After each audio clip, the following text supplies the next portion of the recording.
দাও। রব্বুল আলামিন, পৃথিবীর কোনো মানুষ আমার গুনাহ সম্পর্কে জানে না, তুমি আমার গুনাহ সম্পর্কে জানো। আমি এমন গুনাহ করেছি আমার বিবি জানে না, বিবি গুনাহ করেছে আমি জানি না। আল্লাহ তুমি সব কিচ্ছু জানো, হে আমার প্রভু তুমি আমাকে মাফ করে দাও। আমার আল্লাহ বলে, তারপরও যদি তোমাদেরকে আমি মাফ না করি, তারপরও বান্দা তোমরা আমার রহমতের দরজা থেকে ফিরে যাইও না। আমি তোমাদেরকে হুকুম দিচ্ছি, ওয়ালাউ আন্নাহুম ইয যালামু আনফুসাহুম জাউকা, বান্দারে যদি গুনাহ করে ফেলো আমার রহমত থেকে মুখ ফিরিয়ে তুমি চলে যাইও না।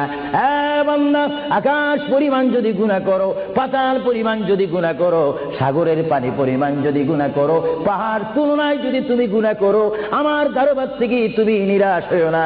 বান্দা, আমি তোমাকে একটি রাস্তা পাঠাই দিচ্ছি, একটি পথ তোমাকে আমি দেখাই দিচ্ছি। সেই পথটি কোন পথ তোমরা জানো? ওয়ালাউ আন্নাহুম ইয যালামু